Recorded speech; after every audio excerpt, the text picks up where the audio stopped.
एक वक्त का किस्सा है। एक गांव में बिट्टू नाम का एक लड़का अपनी माँ के साथ रहता था। जब लोग दरिया पर मछलियाँ पकड़ते तो वो उन्हें देखता था, जिसकी वजह से उसे भी शौक पैदा हो गया कि वो भी मछलियाँ पकड़कर अपनी रोजी रोटी करेगा। वो कश्ती बनाने के लिए जंगल में लकड़ियाँ तोड़ने जाता है तो वहाँ एक आदमी आ जाता है। ओए, ये तो लकड़ियाँ किसकी इजाजत से तोड़ रहा है? नहीं तेरे अंदर अकल तमीज है कि नहीं? भाईजान, मैं मछलियाँ पकड़ने के लिए लकड़ी लेकर जा रहा हूँ। इस लकड़ी से एक कश्ती बनाऊंगा और खूब मछलियाँ पकड़ा करूँगा और अपनी रोजी रोटी कमाऊंगा।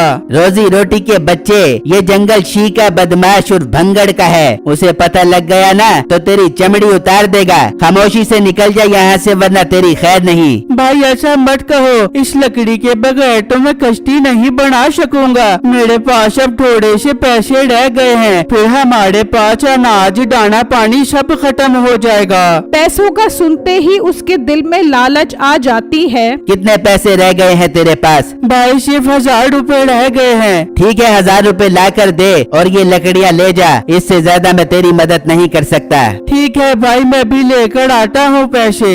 बिट्टू घर जाता है और अपनी माँ को बताता है। ठीक है बेटा, तू ये आखिरी 1000 रुपए भी ले जा और लकड़ियाँ खरीद कर कश्ती बना। हाँ अम्मी जान, कश्ती बनाकर मैं दरिया के बीचों बीच जाकर खूब मछलियाँ पकड़ा करूँगा। बिट्टू 1000 रुपए लेकर उसके पास पहुँच जाता है और उसे पैसे देकर वहाँ से लकड़ियाँ लेकर चला जाता है और घर आकर कश्ती बनाना शुरू कर देता है। काफी मेहनत के बाद वो एक अच्छी कश्ती बना लेता है। माँ जी बताओ, कैसी बनाई है आपके बेटे ने कश्ती? खूबसूरत है कि नहीं? हाँ मेरे बेटे, बहुत खूबसूरत कश्ती बनी है। चल अब तू जा और दरिया से मछलियाँ पकड़ कर आ। हाँ माँ जी, बस अब टाइम जाया किए बगैर मैं मछलियाँ पकड़ने के लिए निकलता हूँ। बिट्टू कश्ती को खींचकर वहाँ से ले जाता है और दरिया के किनारे आ जाता है। अब मेरा काम हो गया है आसान। मैं दरिया के बीचों बीच जाता हूँ और वहाँ पे जाल फेंककर मछलियाँ पकड़ता हूँ। बिट्टू कश्ती पर सवार होकर उस दरिया में उतर जाता है और दरिया के बीचों बीच पहुंच जाता है और अपना जाल दरिया में डाल देता है। तो कुछ देर बाद उस जाल में हलचल होती है। अरे वाह, लगता है बहुत सारी मछलियाँ आ गई हैं मेरे जाल में। मैं जल्दी से जाल निकालता हूँ। बिट्टू जाल निकालता है तो काफी सारी मछलियाँ आ जाती हैं। ये सब देखकर बिट्टू बहुत खुश होता है और मछलियों के साथ किनारे पर आ जाता है और कश्ती को एक दरख्त के साथ बांधकर चला जाता है और मछली मंडी पहुंच जाता है। भाई साहब, ये सारी मछलियाँ कितने की लोगे आप मुझसे?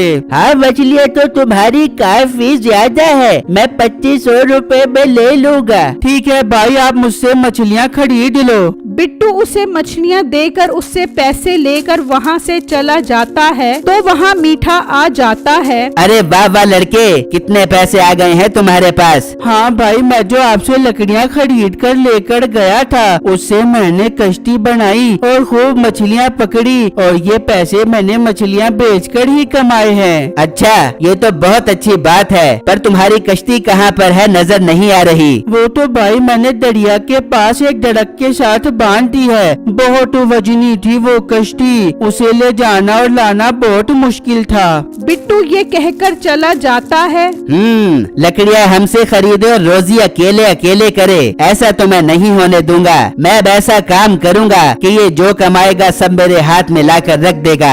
मीठा रात में दरिया पर पहुंच जाता है और उस कश्ती में सुराख कर देता है। अब मजा आएगा, जब ये कश्ती दरिया में उतारेगा तो वो डूब जाएगी, फिर तो ये लकड़ियाँ काटने मेरे पास आएगा। वाह मीठे, अब तेरी जिंदगी सुकून से गुजरेगी। तेरे लिए एक ही ग्राहक बहुत है। फिर मीठा वहाँ से चला जाता है और जब सुबह होती है तो बिट्टू दरिया पर मछलियाँ पकड़ने के लिए निकलता है और अपनी कश्ती में बैठकर चल पड़ता है। तो थोड़ा आगे आने पर उसकी कश्ती दरिया में डूब जाती है। बिट्टू दरिया में उतरता है तो वहाँ एक पत्थर पड़ा होता है और साथ एक मंत्र लिखा होता है। अगर और इस पत्थर को हाथ में पकड़कर ये मंत्र पढ़ो तो जिसके हाथ में भी ये पत्थर होगा वो गायब हो जाएगा। बिट्टू वो पत्थर उठा लेता है और तैरकर दरिया से बाहर निकल आता है। मैं ये मंत्र पढ़कर देखता हूँ ये पत्थर काम भी करता है कि नहीं। टुकु टुकु टम्मी घर पर नहीं है अम्मी, बना कर दो मुझे खाना वरना मैंने स्कूल नहीं जाना। ये मंत्र पढ़ते ही बिट्टू गायब हो जाता है और अपने घर आ जाता है। अब बिट्टू की खुशी का कोई ठिकाना ही नहीं होता। अरे वाह, ये तो बहुत कमाल का पत्थर है। मैं इस पत्थर को संभाल कर रख देता हूँ, कहीं ये किसी के हाथ न लग जाए। फिर बिट्टू उस पत्थर को अपने कमरे में लाकर रख देता है। अब ये पत्थर महफूज है। मेरा जब कभी भी सैर करने को दिल करेगा तो मैं इस पत्थर की मदद से सैर कर लिया करूँगा। अब फिलहाल मैं जंगल जाकर लकड़ियाँ काट कर लेकर आता हूँ। बिट्टू घर से निकलता है और जंगल में आ जाता है और लकड़ियाँ काटने लगता है तो मीठा वहाँ पर आ जाता है। ओए, तुझे अकल है कि नहीं? तू बिना इजाजत फिर लकड़ियाँ काटने के लिए आ गया है। भाई साहब, आज मैं दरिया पर मछलियाँ पकड़ने गया तो मेरी कश्ती डूब गई। अब मैं लकड़ियाँ काट कर लेकर जाऊंगा और दोबारा नई कश्ती बनाऊंगा। हाँ ठीक है, 5,000 रुपए लगेंगे, फिर ही लकड़ियाँ काटने दूंगा। भाई अभी मेरे पास तो पैसे नहीं है, मुझे लकड़ियाँ काटने दो,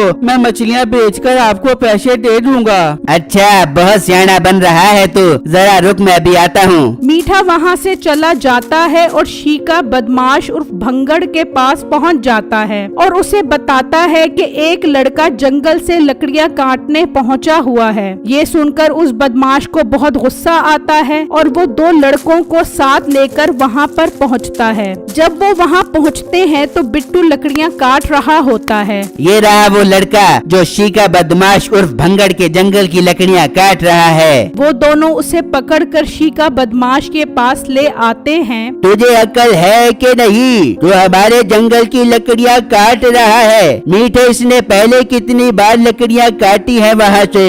बदमाश भाई, ये पहले भी लकड़ियाँ काटने आया था, वो तो मैंने डंडे मार के इसे भगा दिया। बदमाश भाई ये झूठ बोल रहा है, इसने मुझसे लकड़ियाँ काटने के 1000 रुपए लिए थे और मैं लकड़ियाँ काट कर ले गया था। क्या मीठे, तूने मेरे जंगल की लकड़ियाँ इसे 1000 रुपए में बेच दी? भंगड़ साहब, मेरे बेटे का पजामा फट गया था, वो लेना था इसलिए मैंने इससे 1000 रुपए ले लिए। उस वक्त तो तेरे बेटे का पजामा फटा था ना, अब तेरा फटेगा। मुलाजिमो, मीठे को काल कोठरी में बंद कर दो और इस लड़के को दरख्त से बांध कर इसकी गर्दन उतार दो।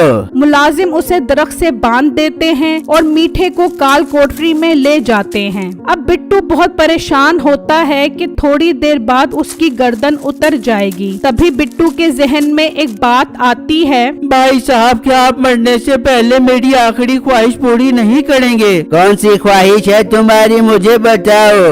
भाई साहब, मेरे घर में एक पत्थर पड़ा है, वो उठा लाओ। मैं आखिरी बार उस पत्थर को अपने सीने से लगाना चाहता हूँ। ठीक है, हम तुम्हारी आखिरी ख्वाहिश जरूर पूरी करेंगे। मुलाजिमो, जाओ और इसके घर से वो पत्थर लेकर आओ। वो दोनों मुलाजिम वहाँ से निकलते हैं और बिट्टू के घर पहुँच जाते हैं और जब वो उसके कमरे में आते हैं तो वहाँ वो पत्थर पड़ा होता है तो वो उस पत्थर को उठा लेते हैं और वापस आ जाते हैं। वाह, तो ये पत्थर है। मुलाजिमो, ये पत्थर इसके हाथ में पकड़ा दो।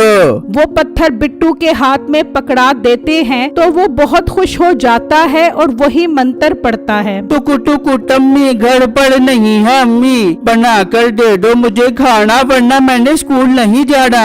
मंत्र पढ़ते ही बिट्टू उस दरख्त समेत वहाँ से गायब हो जाता है। ये सब देखकर वो डर जाता है। भागो यहाँ से, भागो, यहाँ पर भूत पिशाचों का हमला हो गया है। वो सब वहाँ से भाग जाते हैं और बिट्टू लकड़ी समेत घर पहुँच जाता है। बेटा, तू कहाँ था और यहाँ कैसे आया? माँ जी, ये सब बाद में बताऊंगा, पहले मुझे खोलो। फिर उसकी माँ उसे खोल देती है और बिट्टू उसको सारी बात बताता है। शुक्र है मेरे बेटे, तू खैर खैरियत से वापस आ गया है। और हाँ माँ जी, नसीब का कमाल तो देखो, मुझे अपनी कश्ती के लिए लकड़ी भी मिल गई है। फिर बिट्टू उस लकड़ी से कश्ती बनाता है और खूब मछलियाँ पकड़ता है।